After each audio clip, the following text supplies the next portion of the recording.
Hello, everyone. Welcome to the State. My name is Tim Hayden, and I'll be your host.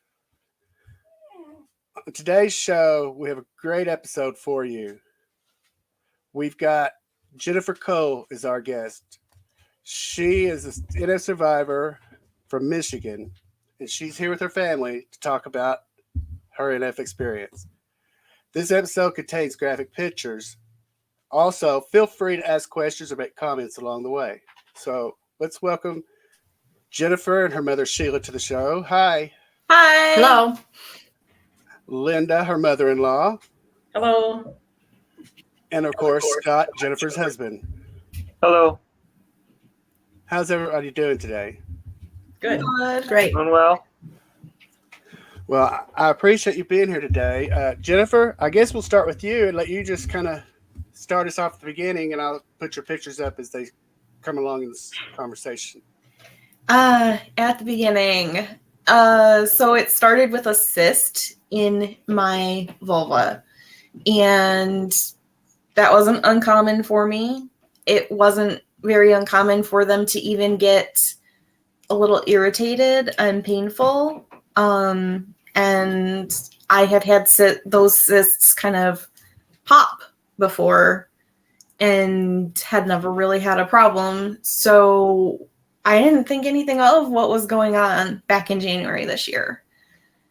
But eventually it reached a point where it got painful besides just kind of when I was using the bathroom. And that's the point where I was like, I'm going to have to go to the doctor. And so that started Saturday, January 22nd. I left work early because I was in a good amount of pain. And I was like, I have this abscess and I need to get it popped. And so I went to a Ready Care and, they popped it for me, took a sample of the materials that kind of came out, sent me home, gave me some antibiotics. But throughout that weekend, instead of seeing improvement like the doctor talked about, I just got progressively in more and more pain. Had they suggested anything that it may have been before they sent you home? They told me I could take, what it could be. No, not really. Know what it could be. I went in and was like, I've kind of got an abscess going on, and they pretty much kind of agreed with that. Okay. It seemed pretty simple and straightforward. But things definitely got worse as opposed to better. And so Sunday night, I was in so much pain, I couldn't sleep. The Tylenol and the ibuprofen were not doing it. They basically didn't help at all. I called my mom in the middle of the night, woke her up, complaining about. I'm sorry, Scott. What were you thinking at this point? I don't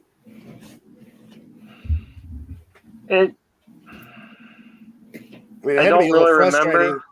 It had to be a little frustrating with them sending her home and then seeing her in such discomfort. Yeah, it was.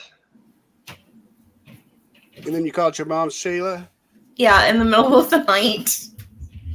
I woke her up complaining about how I was in pain and couldn't sleep. And I guess there was a part of me in that moment that kind of knew I probably needed to go to the ER, but I was too afraid to make that call myself.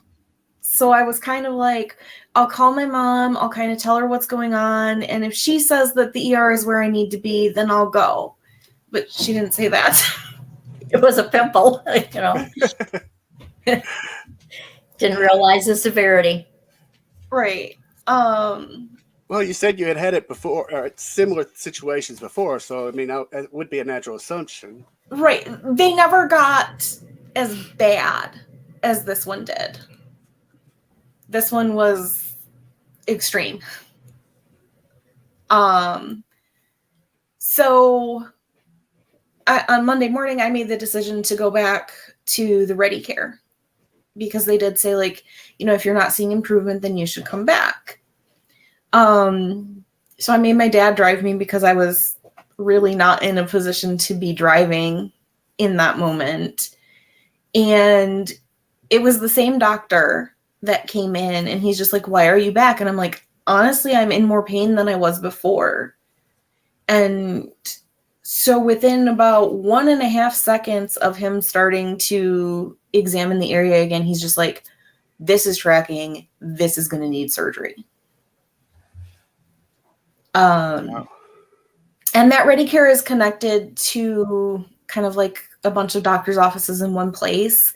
And they do have like an outpatient surgery center there.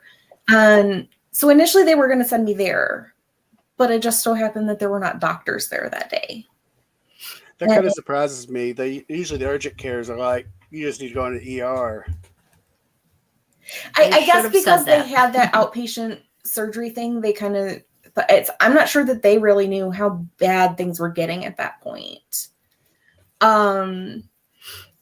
So there weren't doctors there, and they're just like, do you think you can wait? And I'm just like, well, if you'll give me something for pain management, I'll wait. And they're like, yeah, we can give you something to get you through to, tomorrow. I'm like, okay.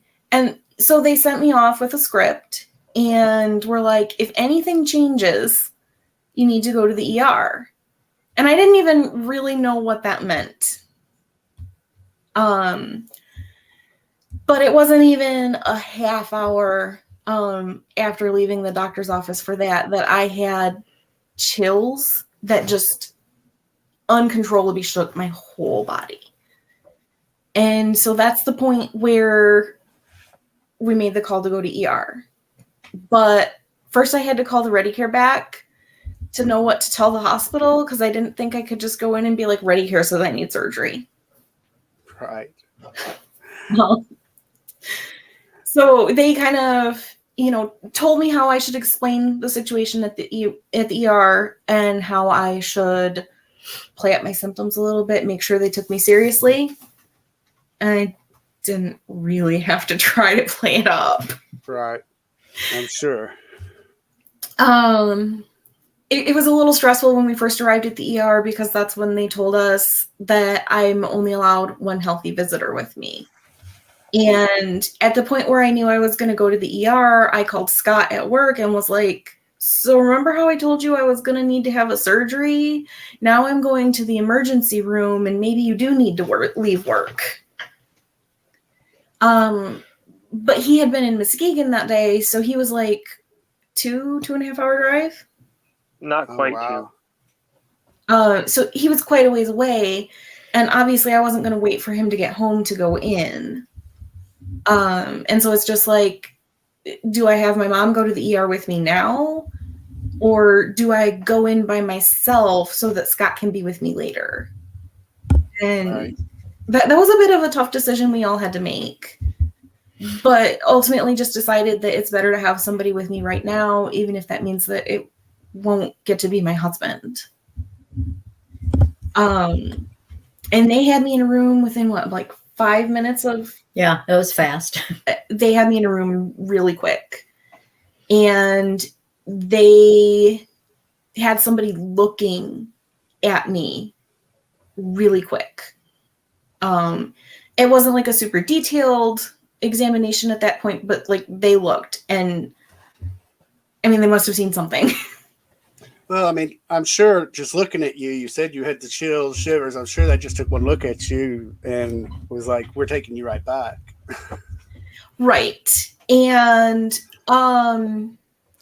so pretty much right away, they're like, we're going to give you morphine for pain. And like, I hadn't even actually asked for painkillers. And so I was kind of overwhelmed in that moment, because it's like, oh my gosh, we're going straight to the good stuff. And I really didn't have a concept of how serious things were or could be in that moment. And like once they got the morphine, they also immediately put me on 2 or 3 different IV antibiotics. And that was the right thing to do, for sure. Right. Which kind of surprised me there too, because the doctors are so antibiotic resistant is their big argument with antibiotics, with just prescribing them and not knowing. Do you want to? Well, they said it was because you had gotten worse being on antibiotics. Oh, okay. That's right. I forgot you were previously on those. I'm sorry. Yeah, And that was a big red flag. Plus, you had the other doctors that were saying you need surgery, so that probably took that into consideration as well. I don't actually remember if I told them that Ready Care said that. The ER is a pretty big blur to me. This is a point where I was basically 10 out of 10 pain. And so my concept of how long I was in the ER is about half as much as the time I actually spent there. Because I found like the one position that was slightly more comfortable than all the others. Not that it was actually comfortable. Right. And I just kind of like tried to not move. Yeah, because I know when I had mine, everything hurt. Every part of my body hurt. Right. And so they took me for a CT scan with contrast. And my biggest impression of that is that, like, I was in so much pain that kind of the warming sensation and everything with CT contrast, oh, it felt good. It's probably not supposed to have any pain relieving attributes, but for me, it was in that circumstance. Well, I mean, weren't you freezing cold too? I don't remember being cold. Just shaking. Those are two things that stand out in my mind the most: is being cold and thirsty. I just couldn't get enough to drink. I remember my mouth feeling sticky, but they wouldn't let me have a drink, and so I'm like, please just give me one of those sponge things. Like, I gotta get my mouth wet. Right. And eventually, I guess there were two surgeons, or surgeon and there were anesthesiologist. two doctors that came in. Two doctor people came in, and so the terminology they used in the ER with me was flesh-eating bacteria. And so I don't really recall like being aware of necrotizing fasciitis being a word until I Googled it the next morning. But that same night I had the emergency surgery. And the ER actually kind of broke the rules a little bit and let my mom and my husband trade spots. So Scott was actually able to be with me for 15 minutes probably before they took me to the OR prep. And then during the time I was in OR prep. It was a little scary. And I mean, I was signing paperwork consenting to surgery that I truly did not understand. Oh, man. I just knew it was like there were no options presented. So it was like surgery or nothing. Right.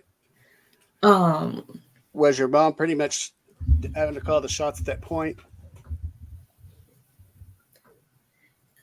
You didn't really have to make decisions for me, did you? I think we made them together. I was definitely not all there. See, they did that with me and my family. That whoever, it was my dad at first, and it was my mom, but they wouldn't take anything I said unless whoever was in charge agreed with what I was saying.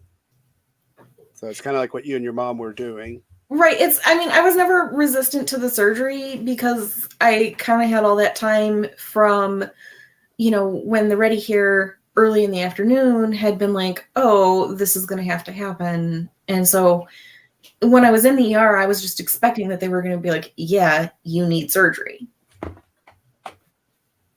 And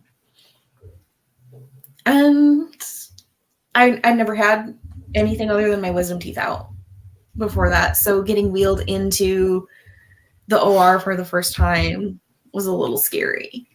My biggest impression was first that there were more people in that operating room than I expected. And then they also had like this air cushion thing that they used to move me from the one bed to the other, and that was fun. Yeah, I bet. But coming out of the anesthesia afterwards was very jarring for me, probably because I had no frame of reference on what to expect. And so I was just immediately bawling my eyes out.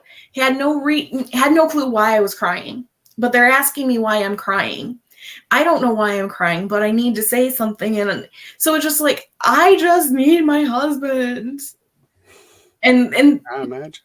they didn't really put it this way, but they were kind of just like, well, if we get him, will you shut up? Which like I said yes to, but even once they brought him back, I still had a hard time calming back down. This selfie on the screen here was waking up in the morning, or actually probably after breakfast from that first night in the hospital. For those who know me, you can kind of see the misery in my face. Well, even if you don't know, you can see it in your eyes. I mean, your eyes say it all in this picture. Yeah. It was rough. This is after my second surgery. So that happened on Thursday. And the first surgery was Monday. And that surgery went pretty well. Although they actually bumped up my time. So instead of crying after my surgery, I cried before my surgery. I cry with surgeries. If my surgery hadn't been bumped up, Scott would have already been at the hospital when it was time for me to go to OR prep. But because they moved it up, visiting hours hadn't started yet, so he wasn't at the hospital yet. So I'm making this frantic phone call to him like, they're taking me up there now. You need to come. Thankfully, the hospital is not far from our house. But the intention was for him to come back and join me when he arrived at the hospital. But somehow that message got jumbled up. And he arrived at the hospital and was like, I'm here for this. And nobody brought him to me. And I kept telling everybody who came to check on me, I need my husband. Finally, the anesthesiologist let me borrow his phone to call my husband. And once we were like determined that he was actually at the hospital, they brought him back to me.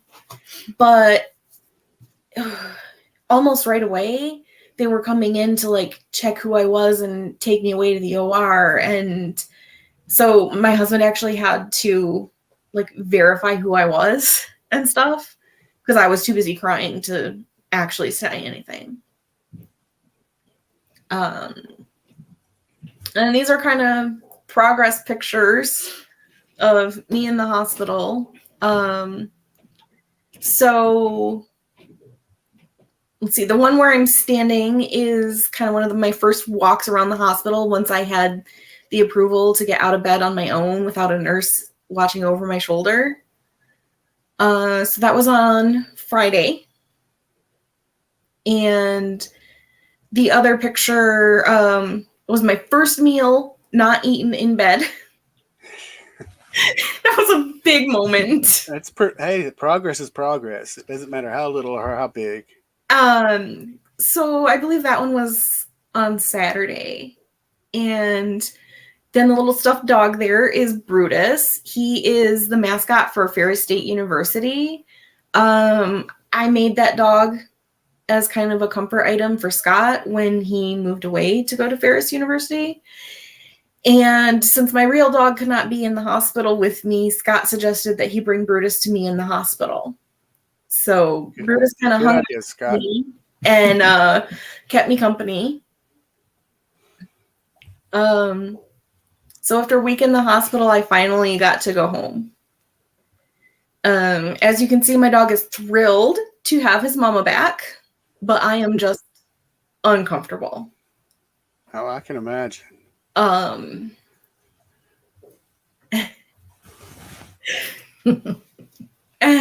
selfies are a new tradition of mine.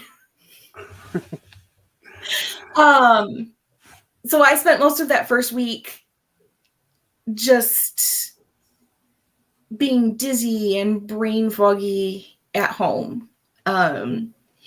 Linda made the drive from Zealand to Lansing, so it's like an hour and a half. God, you came down 4 times during that week, didn't you? I came down quite a bit. I don't remember the number. Once while you were in the hospital, and then quite a few days after. Okay, so 5 times total, I think. Wow. It could be more than that. I don't really remember, but it was a lot. At least. Yeah. Because my mom was kind of taking a caregiver's break and had gone on vacation. And so I needed somebody to take care of wound packing. That was my daily torture. Did you have a wound? You did have a wound vac? No.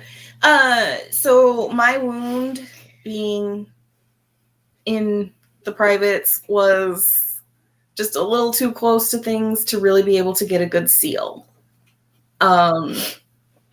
This is my wound 2 weeks after the second surgery. This was when I had my first wound care appointment. So I have the doctor's notes here. After surgery, that wound was 17 by 6 by 5 centimeters. So it was deep as well. These are the ER selfies from the third surgery. So kind of checking into the hospital, waiting in the prep room. The most miserable-eyed picture there is when I'm just getting ready to leave the hospital. And then that last one is after I got home and had my salad, because apparently I crave salad after surgeries. That's okay. My mom always craved rally fries.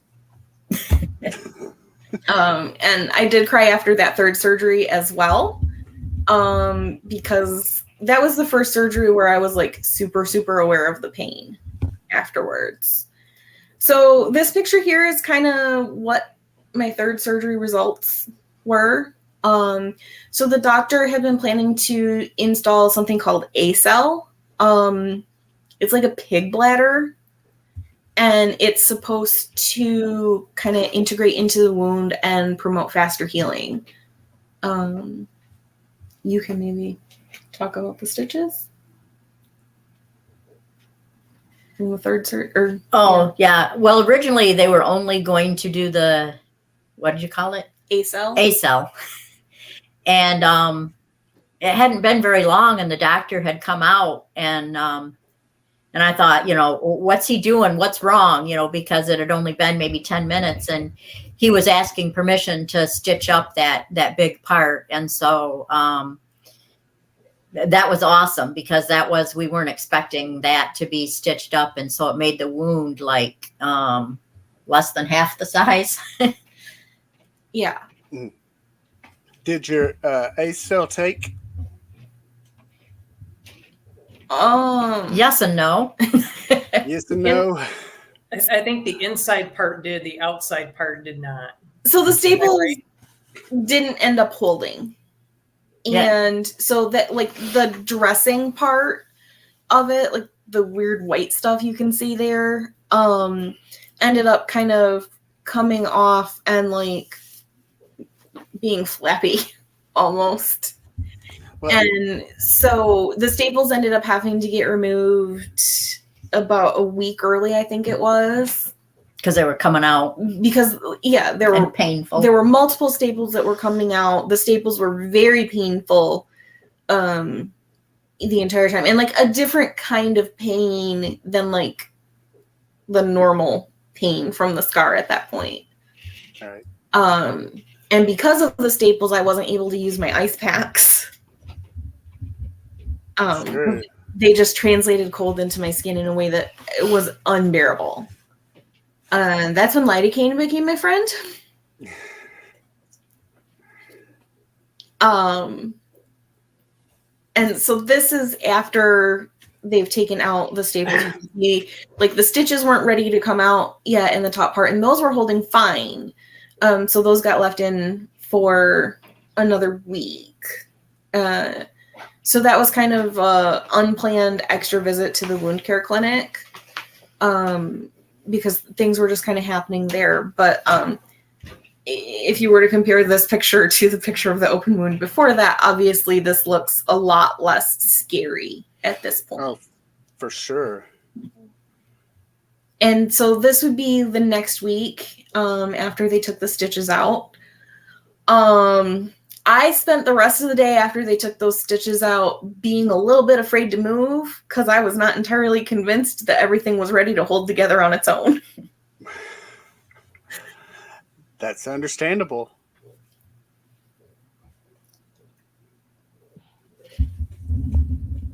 This is the first time I left the house for fun. So I'm kind of the one in the green sweater sitting in a wheelchair. I mean, I was able to walk around, but this particular event was at a large church, and it kind of involved large amounts of walking, which I just was not up to. So I got pushed around in the wheelchair, ran around in the wheelchair at one point, which was kind of fun. But we were going to see my niece do a worship singing competition. Fine Arts Festival. Did you make it on time? You said you had to run. Being run around in the wheelchair was actually just for fun. There was no rush to be anywhere in that moment. Just Allie, the person who was kind of pushing me around in the wheelchair, thought it would be cool to run down the hall with me. And so we kind of ran down the hall for no real reason. Hey, you don't need a reason to run. I don't actually remember the exact point of this one just by looking. Let me double check my notes here. It just looks like there's some healing on the outside of it, of the wound. Right. Oh, that was probably where you could see new skin. Yeah. Yeah, you can see some new. I was so proud of that. It wasn't a lot. Little bit of skin. This is also potentially the point. Yeah, that would have been the point where they decided to do my fourth surgery. My feelings about the fourth surgery are especially complicated. So my doctor did a skin flap kind of thing to close the wound. And so, yeah, before surgery, after surgery pictures here. And I did leave the hospital that day with a stitched closed wound. And everything seemed positive in that moment. But knowing now how it went, I'm not sure I would have consented to this particular surgery. So it looks really good here. And it looks like the healing results are just going to be great. But as you can see here, those stitches didn't hold. And tearing, that had to be painful too. I fell apart in pretty much every way you could define falling apart. This was a really bad time for me. The stitches were falling apart, so I was kind of frustrated by that. I had kind of tried to call the wound clinic and didn't really get much of an answer. Certainly not an answer where I really felt helped, like anything they were doing was helpful or caring. Like every single piece of paper that they sent me home with, like after surgery, after a wound care appointment, is like, if something big changes, you need to call right away, you need to be seen. And so my stitches are coming undone and I'm trying to call and let them know, and they're not squeezing me in, making other arrangements to see me. They're just like, don't move. And it's like, where my wound is? It's not possible. So Here is Not ER to- number 3. Not to mention that's like the most tender skin area on the human body. I mean, Yeah. Yeah. So eventually, I'm trying to just kind of keep going with life.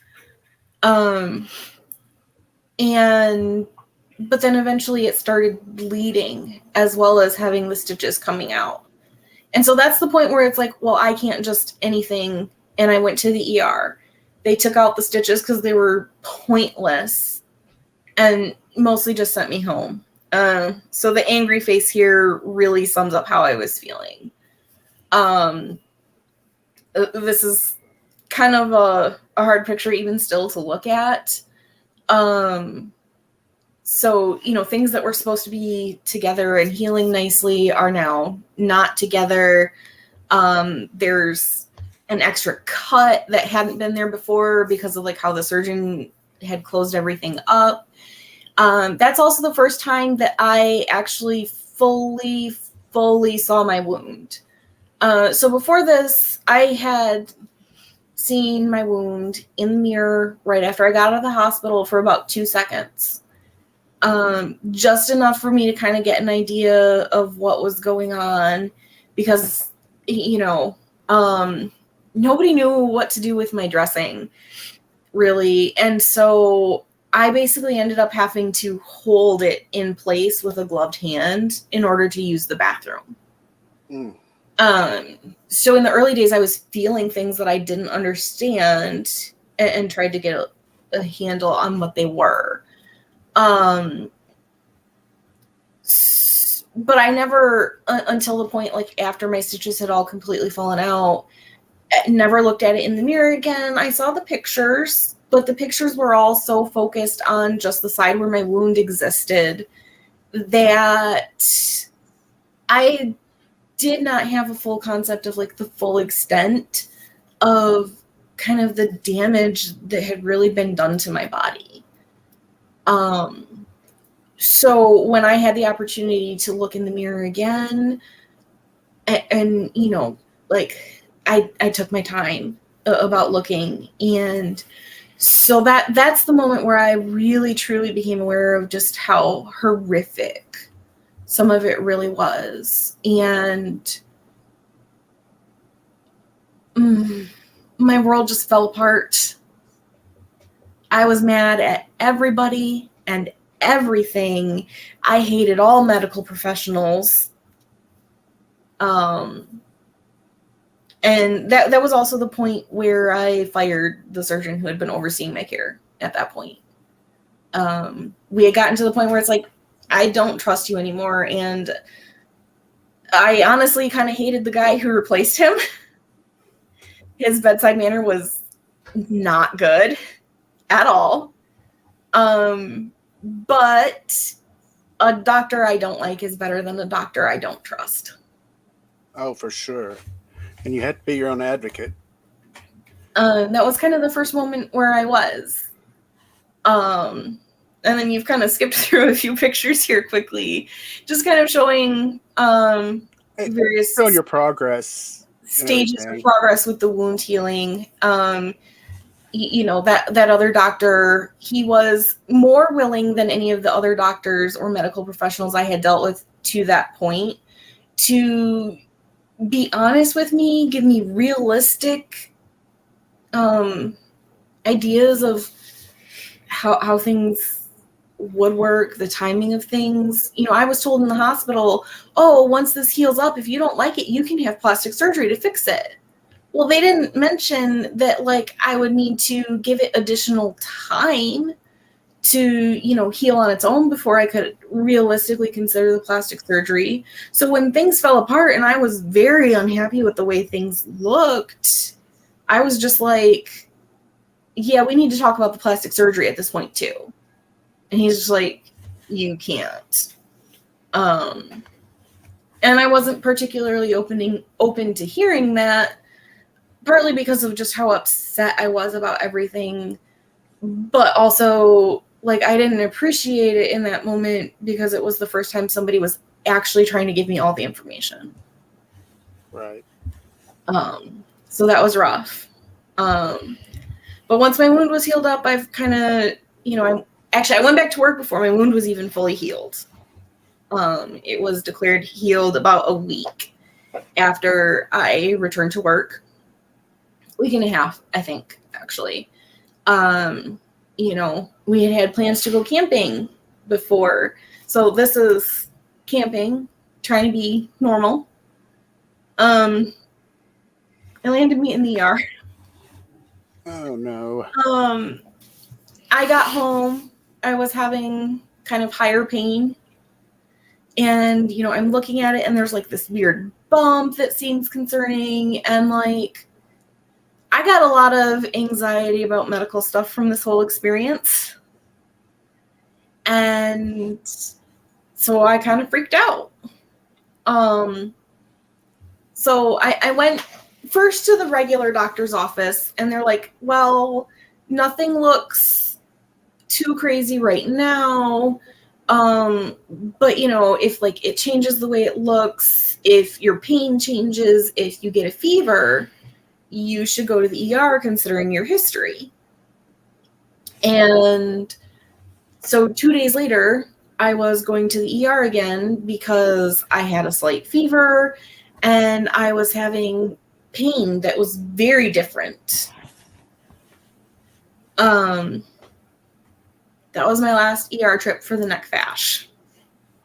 I've had another ER trip this year because a box of candy attacked me at work and gave me a concussion. Oh, wow. You're not talking a small box. You're talking the crate that they come in, though. Oh, okay. Medically this year has been crazy and intense because also somewhere in there I had bronchitis pretty bad. And so now we're at a point where I am 6 months and a week away from the wound being declared healed. Yesterday was 10 months from when I was initially diagnosed. I still on occasion take pictures. Those last 2 pictures were, I want to say a month after my wound healed.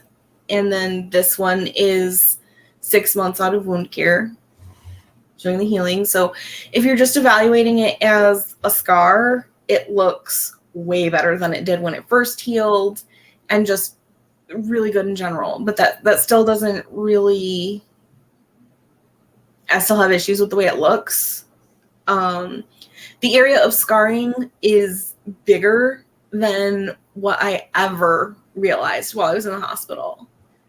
And there's a big difference just because of kind of the volume of skin and tissues that they had to remove. So the left side is very, very small and the right side is what it always has been. And I'm very unhappy with the way it looks. And practically that makes life a little difficult sometimes. Right now, I'm working on some pelvic floor physical therapy. And so they're kind of working on helping me to regain some of that muscle strength.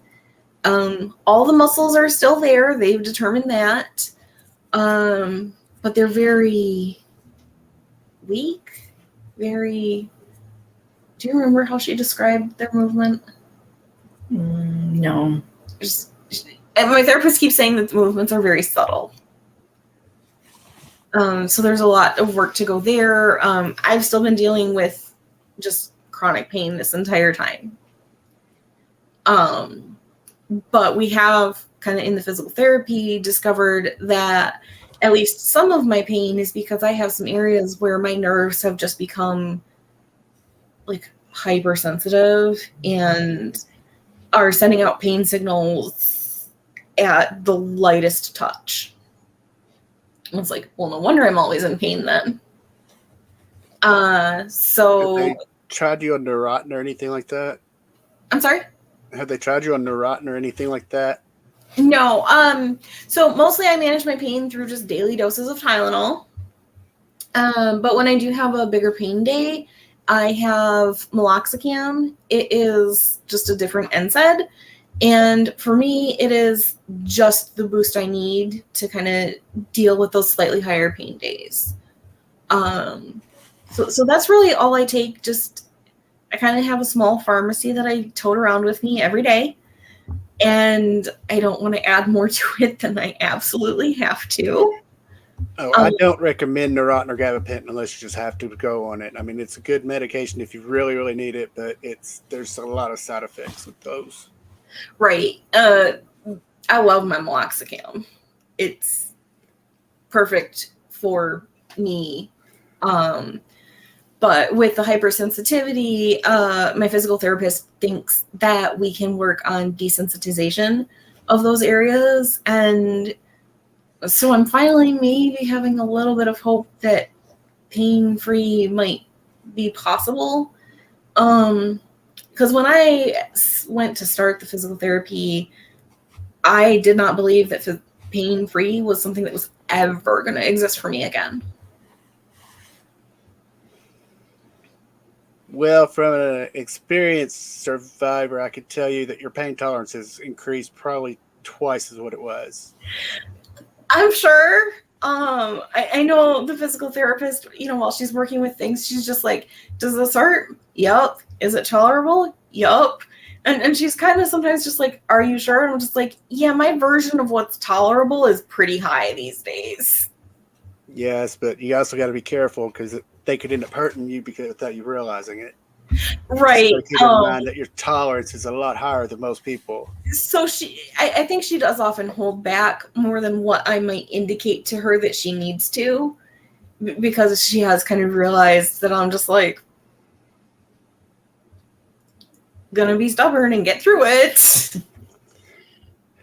Well, I mean, like I said before, I've had women on here who've had babies, cesarean and natural, and they said that wasn't even close to the NF pain that they had felt. Scott, how I don't even know where to start. I mean, I can't imagine. And I say this to all three of you loved ones here. Another thing I tell people all the time is I wouldn't want to be the loved one. I'm glad I was the one that went through it, because I can't imagine watching somebody I cared about going through what she went through. What did you think? I mean, when all this started happening? It was rough. I was completely shocked. Like we said, I was almost 2 hours away when she first went in, and it happened to be snowing pretty hard at that time. I left the work site and I got home. I felt, I couldn't go to the hospital at the time. I felt like I needed to do something. So, okay, I'll go shovel the driveway. I can't imagine not being able to go to the hospital. I mean, yeah, those rules sucked. But yeah, just seeing her and what she was having to go through, it was really hard. But I also didn't feel like I could let her see how hard it was for me. So I held that all in. But, when she wasn't around, there were many times where I cried. Oh, I'm sure. But, I felt that I had to be strong for her. What point did you finally get that relief that she's going to be able to make it?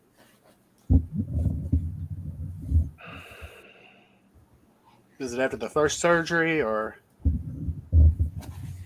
Yeah, it was, I think, still while she was in the hospital. Okay, she's survived this. She's going to make it. I still, worry about this because she's still having pain, and, she doesn't like how it looks. And I mean, that's still hard for me too. Well, I could tell you, Jennifer, just from the pictures, you don't need to be concerned about the way it looks, just my opinion. And Linda and Sheila, I mean, I'm going to say it like it is. What was it like having to be the adults? I mean, I'm not dismissing Scott or Jennifer or myself, but that's how I see it. My mom and dad were the adults there, and I was 32 years old.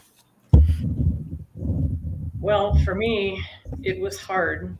And it was the first night. Jennifer called and said, Scott's going to need to talk to someone because here's what's going on. So we tried to call Scott. Scott was in an area where his cell phone reception didn't work. And the more we tried, the more frustrated he got. And the other that side, was the day I passed out. well, and when I forgot what I was going to say. That's the way You it talk about the Great. reception coming in and out, and he was frustrated. Yeah, he was frustrated. And, I knew Sheila would take good care of Jennifer. It's her mom. Of course she's going to. It was hard for us because it was snowing bad. And Scott's job was relatively new. He had started it, I don't know, was it September-ish the year before? So he's been there, he'd only been there a few months, and sometimes you just don't know how the new employers are going to be for an emergency situation. So that was challenging. And But then, if I can interject, for that first when I first left that first night, I did call my boss on the way, and he said, well, you've got personal time that can cover this, but thanks for letting me know. yeah. And most employers are going to be that way, but you just don't know until you're in that situation. And then that night, Sheila's husband, John, called my husband and said, they found out it's a flesh-eating bacteria. And my husband doesn't really understand so much of the medical stuff. He's a lot better than he used to be, but I'm like, do you know that really can be deadly? But I was not going to say that to Scott. And I wasn't going to say it to Sheila because nobody needed to think along those lines. Right. And I think all of us protected Jennifer from that knowledge. What she found on her own was on her own, but none of us were going to say, hey, this could be deadly for you. That's Right. not what she needed to hear. I saw mortality statistics the morning after my emergency surgery. Yeah. I was Googling in my hospital room, and the mortality statistics were about the point where I stopped reading. Yeah. She told me, don't Google it, Mom. And I Exactly. didn't for a long time. Yeah, exactly. And Sheila had, like Jennifer had said, had taken this trip that they had planned to give themselves a break for caring for her sister who's in need. Right. And she's like, well, can you come over and help me with the wound care? And so I did. But it's a couple things that you forgot along the line, Jennifer. Maybe this didn't really think. The phone calls that you had to make, she didn't have a primary care, and the places that they gave her wouldn't give her an appointment. The wound care clinic said, no, you don't need us. And I'm like, oh, yes, you do. And I think the health nurse had to get involved on that one. Yeah. Well, even getting the home nursing set up, that took extra time because they kept saying, no, you don't qualify. And we're like, yes, she absolutely does. And, they sent her home with a few supplies from the hospital, but it was not nearly enough. So we were trying to stretch this stuff and make it last as long as possible. There was this orange colored, creamy, thick gel stuff we were supposed to put on. And there was just a very yeah, and we needed a lot more of it. And you had, the Q-tips that are about this long with the wooden skewer, basically, is what it is. I think we had 6 of those, and you were supposed to change that once a day and use 2 of them. And we're like, we can't. We've got to use just 1. So we really tried to stretch things as much as we can. Then when the home nurse did get involved, she sent a list of supplies. Well, the order got messed up and didn't get delivered, so it was even longer. Man. I had some luck. Yep. Yes, we did. And even just having gloves in the bathroom for her. One of the times I went over, I had a box of gloves here for they're the vinyl gloves, but we used them for painting and whatever. I took a box over for her, and she used every bit of them because there were no gloves for her. And you don't want just a bare hand there because of the potential germs. The other thing that was real frustrating for her was when she got ready to go home from the hospital, they gave her medication to lower her blood pressure. And I'm thinking, wow, she just doesn't seem like her blood pressure is really a big issue. Well, when Sheila had come back from their trip and we met at the house, Jennifer's like, I'm going to take a shower. And she was cleared to do that. So we let her be in the shower, and Sheila and I were talking, and we were in the living room. Jennifer comes out and she says, I need help. She's standing by the sink with her head down. And now Jennifer's taller than I am. So, here's someone, 3 inches taller than me. And I said, what's going on? And Sheila's on one side, I'm on the other. And she says, I'm just really dizzy. And she had kept saying that she just felt foggy headed, like she couldn't think clearly. Mm-hmm. And I said, sometimes it can help if you lift your head up and just look straight ahead and focus on one thing. She did it a little quicker than we were ready for. She lifted her head up and passed right out. Right down to the floor. Sheila and I are like, just go to the floor. So then we're calling 911 because we're like, I don't know what we do at this point. Now the wound is open. There's nothing covering it. And we've got, this medical situation going on. Sheila's on the phone with 911 say, oh, you've got the wrong county. Let me transfer you. Like, seriously? It was frustrating. But it turned out to be kind of a good thing because when she was in the hospital, I went with her, and they did decide she didn't need the blood pressure meds. And I think you're in good shape now with that, right? Well, sometimes I have a little bit of the white coat syndrome. Well, we all get that, but overall, your blood pressure is where it should be. But yeah, it's not something that's actually a concern. Right. And see, they should have paid more attention to that because anybody that's in pain's blood pressure goes up. So while she's in the hospital, it was going to be up. Yep. That was just not somebody not thinking it through. Well, there were a lot of things they didn't, I don't know, make connections with. So I was also, in conjunction with all of this, diagnosed with type 2 diabetes. So they caught that at the Ready Care on the Saturday when I went in. I hadn't even really fully processed this, and now all of a sudden the hospital's just like, your sugars are so high. Why are they so high? What do they normally run? You need to have them down. You're never going to heal if you can't get this under control. They're just terrible. I'm just like, heck, if I know what my sugars are, I just found out. And like being in pain, having an infection, like these are things that can make your blood sugar go up. And yet the hospital didn't seem to make that connection ever. Well, even the home nurse, she said, well, we don't need to talk about the diabetes. And I said, yes, we do, because she just got diagnosed with it. This is all new.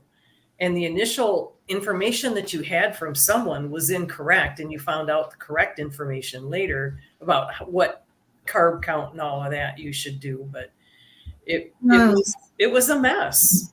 The food at the hospital was a very bad situation for me. As a new diabetic who's also a vegetarian, they were not capable of feeding me appropriately. They served me meat on multiple occasions. One of the meals they gave me was fruit. Just fruit. Like, they're lucky you weren't one of these. Lucky when you weren't one of these anti-beef people or anti-meat people that would have flipped out on them for putting on their plate. Because I know some that would. Yeah, He did. Believe me, I know some that would. there might have been a salad that got tossed across the room when I found out there was meat in it. Well, I had a friend that went through it, and at one point she had the nurses at a standoff with the IV pole. So it happens. So thankfully the hospital was willing to let family members bring me food. So that was how I got decent food while I was in the hospital. But also I so consistently threw fits about my meals that eventually my nurses kind of figured out what I actually wanted to eat, and they would call the cafeteria and be like, this is what you're going to give her and nothing else. And even then, they still made a couple of mistakes. Yeah, kind of. I think my biggest thing was I had to have Pepsi, and I think the nurses were really upset because all of my friends were bringing 2 liters out there, and I had 2 liters of Pepsi out there at one point. I didn't have a problem with beverages because mostly I'm a water drinker. So the biggest issue the nurses probably had with that was how often I asked for a fresh cup. Got to do what you got to do. So how are you doing now? I mean, I as far as the psychological impact it's had on you. So obviously it created some anxiety. It also kind of put me back into a kind of depressive state. So I did get into therapy for the depression pretty quickly. It was not long after my third surgery, I think, that I actually had my first appointment. And I lucked out there and found the right therapist for me on the first try. I had weekly appointments through the end of June. And now I'm going every few weeks. There's definitely still things that I deal with. Some days are better than others. But you've improved, it sounds like some. Yes. And like I said at the beginning, any improvement is a big improvement. Right.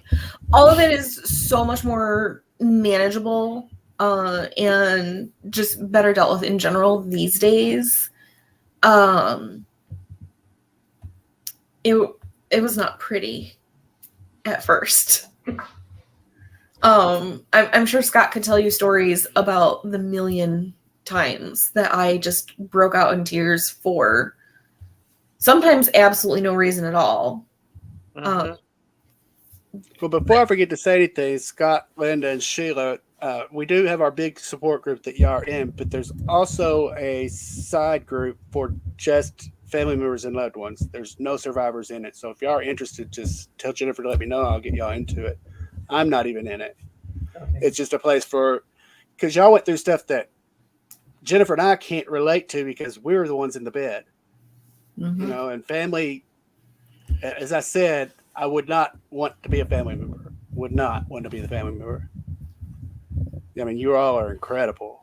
Well, it is hard being the family member because, you know, here's Jennifer, who's the strong, independent woman, and now she's dependent on everyone to even help her basically get to the bathroom and back and cook the meals and, you know, help her get things straight as far as doctors and everything else that had to go along with it. And Scott trying to work and keep her happy and keep the dog happy. And at first they thought, oh, the dog can't be there. And I'm like, yeah, you're having your dog. You need your dog. So it worked out, you know, really well. Scott, how are you doing now? Doing better from it? Yeah. Then? Yeah. Mostly. There are occasions where I think Jennifer is still in a mindset that she needs help with things, and you know, she'll ask me to go get something or take care of something, and I do. Just because, I mean, I've always been kind of that way. I just help. Now, don't milk that, Jennifer. I don't think she really does it intentionally, but it's just a habit. It is kind of a mindset that has been a little hard to kind of get past. You know, in the early days, like if I wanted a refill of water, I legitimately needed help. And so like it just became such a habit during that time where I could not, that now that I can, it's automatic almost. Right. I've heard this all my life. It takes 30 days to create a habit, and it takes 30 days to stop a habit. So if you consecutively do something for 30 days, it's going to end up being a habit. I ended up off work for 15 weeks. Pretty much sat on my butt the whole time. Well, I mean, what else could you do at those 4 months? Not much. And, yeah, Not much. pretty much nothing. Yeah. Well, Sheila, how are you doing from it? I mean, a mother, seeing their kid go through all that. How are you doing since? I'm doing good since then, but yeah, it was hard. And like Jennifer said, we had already had, this small 5-day vacation plan to give me a break from taking care of my sister who was on hospice. And Jennifer was supposed to care for her while I was gone, and obviously she couldn't. And we would have lost, it was already, we, had already paid for it. And, so if we could have chose not to go, but then, that would have, we would have lost all our money. And Jennifer was already feeling bad that she couldn't, take care of my sister. But everything worked out. And Linda was a great help. She said she would do whatever, while I was gone. And we just all worked together. And I know it was very hard on Scott that day when we went into the ER, and he wanted to be there with Jennifer, but yet he knew he was a good 2 hours away, and he felt bad that he couldn't be there, but yet, he made the right choice that she needs somebody with her now. And, Right. And I was so thankful that, they allowed us to switch places so he got to see her, because that was a hard decision for him to make. Oh, I can't even imagine.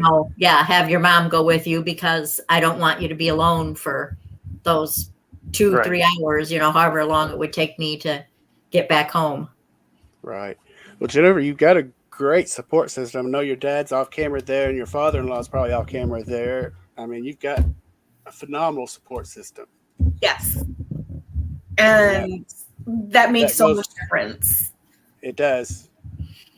In your healing, it makes such a difference, emotionally especially, to know that you've got these people here, and you all are phenomenal. I mean, I hats off to all of you for helping her through that. They've definitely kind of heard a lot of all of the various emotions that have come with this. They've probably all seen a crying fit or two. Scott definitely saw more of those than anybody else, just because he was around, but there were definitely bouts of crying that nobody but me really saw. But it also proves a lot to you that they've seen you at your worst and at your best, and they're all still here for you. Oh, they've definitely seen me at my worst. Just saying, some people, that's how you can test a true friend. If they can't be there through your worst, then they're not a friend. They can't handle that. Yeah. Well, I appreciate you all being here today. I love you all. I'll have to have you all back on. Y'all were great. I love this episode. So I will appreciate it. I will talk to you all here shortly. Okay. You all have a great day. Thank you. Thank you. I'd like to thank Jennifer and her family for being here today. I'd like to thank the Necrotizing Fasciitis Foundation for sponsoring this episode. If you want to know more about necrotizing fasciitis, visit www.necfash.org. Please subscribe to our channel for more great episodes. Remember to be kind to one another and have a great day.